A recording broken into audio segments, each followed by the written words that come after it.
Өнөөдөр амар санаа маань эзэн дотор ямар мужиг хүн байсныг бид нар бас саяны зургаар дамжуулж үзлээ. Гэр бүлдээ ямар хайртай байсныг бид нар бас түүний залбирлаар дамжуулж мэдэрдэг байсан. Өнөөдөр Амрам маань эзний өвөрлөө очсон бидний зүрх сэтгэлд уй гашуу хоосон мэдрэмж байгаа гэдгийг ойлгож байна. Яагаад гэвэл бид нар хайрлаж хүндэлж явсан хүнтэйгээ илүү дотн байх тусам түүнийгээ одох үед бидэнд хоосон орон зай үлддэг юм. Тэр маань бидний нулимс, санаа алдалт, гуниг шаналлаар илэрхийлэгдэж байна. Харин Библийн Матай номын 5:4 дээр ингэж хэлсэн байдаг. Гашуудж байгаа хүмүүс өрөөлтэйе. Тэд нар тайвшрах болно гэж хэлсэн байдаг. Христэд итгэж бидний хувьд бол уй гашуу болвол найдваргүй уй гашуу биш юм аа. Бидний хувьд бол үхэл бол төгсгөл биш юм. Харин Христ дотор мөнх амьдрал руу нэвтрэн орох хаалга юм а гэж хэлмээр байна. Энэ мөчид Бурхны үгээр бид нар тайвширлыг авч Амрагийнхаа итгэлийн амьдралаар амьдрсан тэр зам хүчээр аялж та бүхнийг ч бас энэ цагийн эцсийн мөчид хамтдаа тэр нэгэн өдөр Амраатаа уулзах өрөөлийг хүсэж байна. За бид нэр өнөөдөр үндсэн ишлээс харах юм бол 1-р ишлээ 6-р ишлэгийг харах юм бол ингэж хэлсэн байна. Зүрхээ бүү зовоо, бүү шаналга, надад итгэе гэж хэлсэн байна. Тэгээ Есүс 6-р ишлэлээр ингэж хэлсэн. Есүс зам үнэн ам бол би байгаа юм. Хич надаар дамжилгүйгээр эцэгт хүрэхгүй гэж хэлсэн байна. Өөрөөр хэлбэл Есүс Христэд итгэх юм бол юу болох вэ? Бидний зовлон, бидний гуниг, бидний уйдгар алга болох болно. Харин надад итгэсэн хэн бол хинч яв вэ? Мөхөхгүй гэсэн утгыг энд илэрхийлж байгаа гэсэн утгатай юм. Тийм учраас та бүхний зүрх ямар байгааг бид нар мэдэж байна, төсөөлж байна, ойлгож байна. Та бүхний зүрхтэй бидний зүрх сэтгэл гэсэн бас хамт байгаа. Есүс энэ үгийг яг хизээ хэлсэн бэ гэхээр өөрийнхөө шавнартайгаа салах ёс хийх үедээ хэлсэн үг. Яагаад гэвэл тэр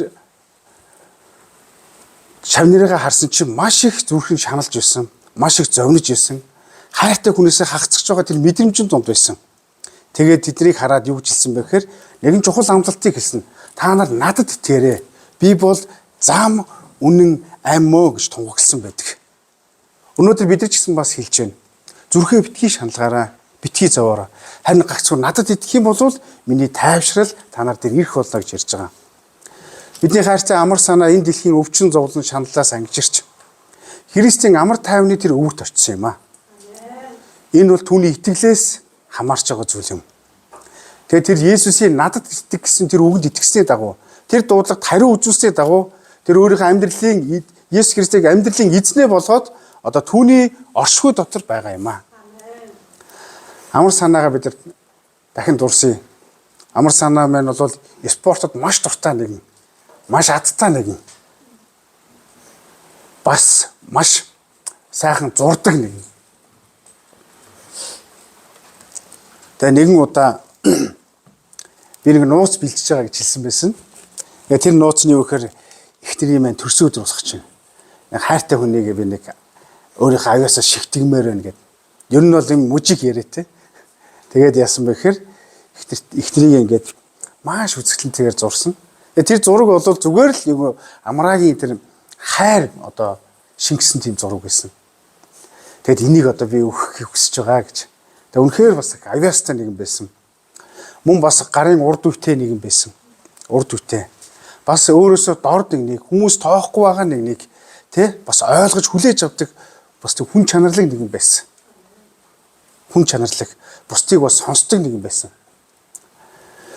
Тэр бас өөрийнхөө хүссэн зорьсон зүйлийн төлөө би үүнийг хийн, би энэ зүйлд хүрнэ гэсэн нэг л зорих юм бол түүндээ хүрэхийн төлөө бүх зүйлээ зориулж чаддаг тийм зоримог нэгэн байсан. Зоримог нэгэн байсан. Тэр Христэд итгэснийхаа дараа магтандууд маш дуртай болсон. Ялангуяа Монгол магтандууд үнэхээр дуртай. Энэ мүлжвэртэй юм аахаа гэл. Энэ сонсголондоо зүрх огшоож ийн аахаа гэд. Энэ дууны дагуу би цөл рүү явж залбирмаар байна гэж. Тэр номлолыг бэлдэж явах үед түүний ярьсан үгнүүд их санагдаж байна. Тэр бас маш гүн гүнзгий залбирдаг нэгэн байсан. Хүмүүс түүнийг харахтаа маш хүчрэхийг тийм зоримог, ширүүн дөрөм гэж харж байгаа боловч түүний дотор хинтж ойлгуулж чадахгүй бурханд хайртай гэдэг чанар байсан.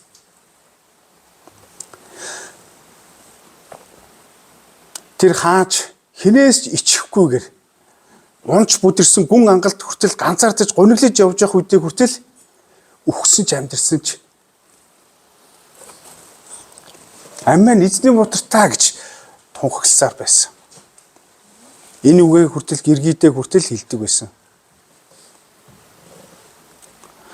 Өглөө гэргийн маань бас түүний чатуудыг бас үзүүлж ирсэн, чатлсан. Түүний хамгийн их хүсдэг зүйл нь ерөөсөө л хүсдэг зүйл нь гэргий байсан. Гэргий маань хөр хүүхдүүд маань аврагдахын төлөө байсан. За дүүн залбираад эхэлсэн шүү гэд ихнэр лөөмөө чат бичсэн. Дүүн мацаг бариад эхэлсэн шүү. Дүүн сүл газар зам татахын төлөө явж шүү. Та бас залбирч өгөөрэй гэд дэмжлэг хүсэжсэн чатууд уншигдсан. Тэгээ миний нандин зүйл болох аав ээжийн минь хүртэл аврагдахын төлөө залбирч өгөөрэй гэж хэлсэн. Энэ бол түүний чинхүү үнэнхүү хүсэл байсан юм аа. Түүний хамгийн нандин зүйл бол гэр бүл юм. Тэр гэр бүлийнхээ төлөө юу ч хийхээс буцахгүй нэгэн байсан. Мууга, бурууга, эр хүний зарим сул дорой байдлаар харуулахгүй тул тэр мужийг зангаар заримдаа өөрийнхөө гэр бүлийнхэн төлөө шийдрүүд гаргаж ирсэн. Тэр чимээгүйхээр эзэн рүү очсон мужийг залуу байсан юм аа. Тэр гэр бүлдээ үнэхээр хайртай нэгэн байсан. Анхны хүүхдэд төрүүлж явах үедээ төрөгч яхад нь ямар их баярлж явсныг би бас саяхан мэд санд дурсагдж байна. Бурхан надад хүү өглөө гэж баярлж байсан саяхан. Би хүүдээ бурхан Библийн дагуух нэр өгнө.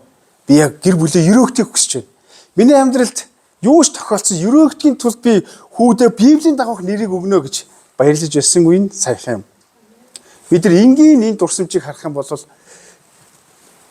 тэр чимээгүйгээр ямар бурханд хайртай байсныг бид нар санаж болно. Тэр өөртөөгөө маш их тэмцэлтдэг байсан. Тэр өрөөлтөө тэмцэлтгэхээс илүүгээр өөртөөгөө тэмцэлтэж байсан.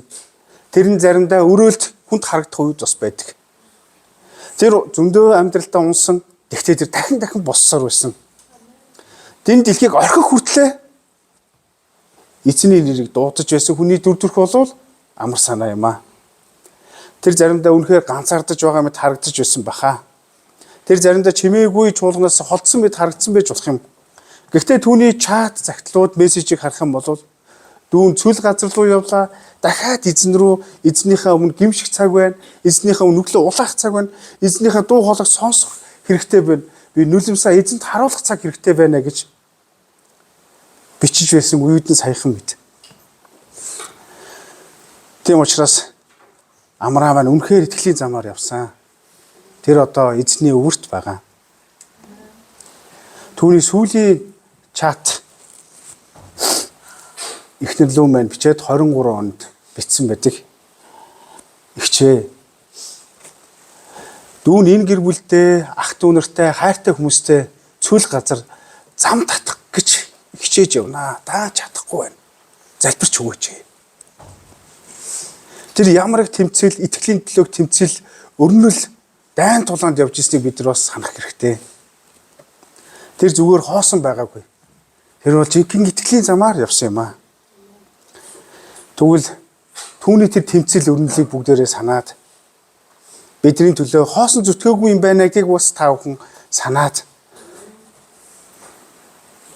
зүрхээ битгий шаналгаараа та бүхэн харин түүний итгэсэн Есүс Христийг та бүхэн хараасаа гэж бас хэлмээр байна. 2-3 дугаар ишлэлээс харах юм бол миний эцгийн герт орон байр олон би тийм биш байсан бол би та нарт хэлэх байсан. Би та нарт орон байр бэлтгэхээр явна. Би явж та нарт орон байр бэлтжчихвэл дахин гэрч та нарыг өөртөө авнаа. Би хаана байна тэнд мөн тэнд байх болно. Та нар мөн тэнд байх болно гэж хэлсэн байна. Амрам нь бас бидэртэй адилхан зовж чаналж хэцүү амьдралыг туулсан. Гэхдээ тэр Есүст итгэсэн. Тэр итгэлийнхээ дагуу юу болсон бэ? Өнөөдөр энэ дэлхийг бас орхисон. Одоо тэр Есүстэй хамт байгаа. Тэр Есүсийг хэн бэ гэдгийг бол мэдэж байгаа. Яг л үүнтэй адилхан зов шаналсан дагалдагч руу хараад би та нарын төлөө энэ итгэлийн чинь дагуу амьдрсны чинь төлөө орон байр бэлтгэхээр явна гэж хэлсэн байна. Мөнхийн усад. Амраад маань очих газар, хүрэх газар хинтээ уулзахад тэр мэдэж байсан гэсэн үгийг бид эндээс харж байна. Есүс биднийг орхисон учраас биш. Харин тэр бидний төлөө итгэсэн хүн болгоны төлөө гэрийг нь бэлтгэхээр биднээс өмнө төрүүлж явсан юм аа. Тэр хожим яриад өөрт нь гэсэн бүх ах дүүсүүдийг мөнхийн тэр тэнгэр улстай мөнхийн гэртээ байлгахаар ирэх болно. Одоо амар санаа байна. Бурхны бэлдсэн тэр газар өвчин байхгүй, уйлах уй гашуу байхгүй, айдас байхгүй. Христийн оршихуйд амар тайван дотор амарч байгаа юм аа. Тийм учраас та бүхнийг бас амраагийн маань тэр зүрх сэтгэлийн шаналгааг өөртөө авсан Есүс Христэд итгэхээсэй гэж ятгах байгаа. 14-ийн 6 дугаар эшлэлээс харцгаая. Есүс зам үнэн ам бол би байгаа юм аа. Хинч надаар дамжилгүйгээр эцэгт хүрэхгүй гэж хэлсэн байна.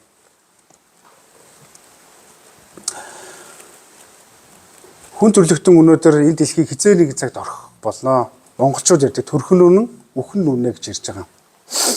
Харин үхлийн дараа хаана очих вэ гэдэг нь маш чухал юм. Амраа маань энэ дэлхий дээр амьдарч явах хугацаанд энэ дэлхийг хизээ нэг цагт хүн болгон орхих нь үнэн юм аа. Гэхдээ би гэр бүлтэйгээ хайртай хүмүүстэйгээ мөнхөд хамт байх тэр газрыг би сонгосоо. Тиймийн тулд тэр залбирч байсан гэдгийг бид нар харах хэрэгтэй, санах хэрэгтэй. Харин тэгвэл тэр зам, тэр ам, тэр газар хүргэх нэгэн бол Есүс Христ юм аа. Амар санаа маань энэ замыг сонгож өнөөдөр хүссэн тэр эзэн Есүс Христтэйгээ тэр уулзах болно. Тэгвэл өнөөдөр амар санаагийн маань амьдрал бидэнд нэгэн уриалгыг хүлээж өгч байна, үлдээж байна. Та нар маань Есүс Христийг замыг сонгоорой. Та нар маань мөнхийн итгэл найдвар болох Есүс Христэд итгээрэй гэдэг тэр үгийг бидэнд өнөөдөр энэ ишлэлээр дамжуулж үлдээж байна. Магадгүй та өнөөдөр энэ замаар яваагүй байж болох юм. Гэхдээ амраагаар дамжуулаад өнөөдөр Бурхан ч гэсэн танд ятгах байна. Энэ дэлхийг бид нар юутай ч вэ, юмгүй ч вэ, хинч вэ, хинч биш ч вэ. Бид нар түүнээс үл хамааран Бурханд итгэх юм бол хизээ нэгэн цагт амраагийн тэр гайхалтай тэр тэнгэр усад очих болно. 1-р Тесалоник 4-ийн 13, 14 дугаар эшлэгийг та бүхэнд уншиж өгье. Ах トゥ нараа, нойрсогчдын талаар та нар эс мэдэхгүйг бид мэдэхгүй юу гэж байна? Эс мэдхийг бид хүсэхгүй байна. Эс бөгөөс та нар найдваргүйчүүдийн адил гашуудах вэ. Учир нь Есүс үгсэн бөгөөд амилсанд итгэдэг агаад Есүсээр нойрсогчдыг Бурхан түүний хамт тийхүү авчирна гэж хэлсэн байна. Энэ бол амар санаагийн тайвшрал байсан. Энэ тайвшрал та бүхний тайвшрал байгаасаа гэж хэлмээр байна. Есүс Христ удахгүй дахин ирэх болно. Тэр өдөр өөрт нь итгэсэн итгэж хүмүүний өрийг хүлээж авах болно. Та бүхнийг Есүс Христийг хүлээж аваасаа гэж бас хэлмээр байна. Зүрх сэтгэл дотор байгаа тэр уй гашууг Есүс Христэд өргөж харин хизээ нэгэн цагт энэ дэлхийг орхих үедээ Есүсээр дамжуулаад амар санаатай уулзах тэр өрөөлийг та бүхэнд хүсэж байна. Эцэст нь та бүхэн амар санааг итгэлийн замыг бас дагаасаа гэж бас хэлмээр байна. Түүний залбирлыг бас үлдээсэй гэж бас хэлмээр байна. Түүний амьдралд тохиолдсон олон зовлон бэрхшээл сорилт гүн гүнзгий ангалт донд байх учраас эзнийг эренх хайжсан тэр замыг та бүхэн бас Есүсээр дамжуул сонгоосоо гэж уриалж байна. Тэгээд эцэст нь амраа шиг мөнхийн амьдралд найдвараа тавьж ирсэн адил үхлээр амьдрал төгсөх биш. Харин тэнгэр усад очиод Есүс Христтэй мөнхөд амьдрах тэр амьдралаар таны амьдрал өөрчлөгдөөсэй гэдгийг хүсэж байна. Хамтдаа залбирцгаая. Эзэн Есүсээ таны өмнө залбирч байна. Өнөөдөр энэ цагт бид нар амар санаагаа дурсаж байна. Үнэхээр та байгаагүй бол тэр амьдралдаа олон зовлон бэрхшээл, буруу замаар явах зүйлүүд, буруу үйлдэл хийх зүйлүүд их байсан. Харин тэр танд итгэсэн учраас эзэн минь ээ тэр энэ дэлхийг орхисон ч гэсэн мөнхийн усад очиж таны өвөрт таны амар тайвны оршихуй дотор очих болно. Эзэн Бурхан бид нар энэ цагт ард үлдэж байгаа гэр бүлийнхэн төлөө гуйж байна. Та тэдний дотор амар санаад байсан итгэлийг та Христэд итгэх итгэлийг та суулгаж өгөөч гэж гуйж байна. Эзэн минь энэ дэлхий дээр зовлон бэрхшээл тулрах үе, сорилт асуудал тулрах үед амар санаа ямар ч үед эзнийг дуудаж эзнээсээ зуурч амьдарч байсан тэр амьдралаар амьдрахад нь та тусалж өгөөч гэж гуйж байна. Бурхан минь ээ, амар санаагийн маань ардаа үлдээсэн үл уучлал байгаа бол амар санаагаа уучлахад туслаач. Түүний дотоод үлмэг зүйлүүдийг та бас уучлахад туслаач гэж гуйж байна. Эзэн бурхан минь, ард үлдэж байгаа хүмүүсийн шаналж зовж байгаа зүрхийг эзэм та эдгээр тайвшруулж ангааж өгөөч гэж гуйж байна. Харин итгэл найдвараар та дүүргэж өгөөч гэж гуйж байна. Танд баярлалаа. Эзэн Есүсийн нэрээр залбирэн гуйж байна. Амен. Амен. За тэгээд бүгдээрээ энэ цагт амраагийн маань хэлэх дуртай үг байгаа. Үхэл болон амьлалт ам болвол эзний мутартвэ гэж. Үүний дагуу бас манай чуулганы маань итгэгч инхчин байна. Энэ одоо мэдлэгийг та бүхэнд өргөх болно.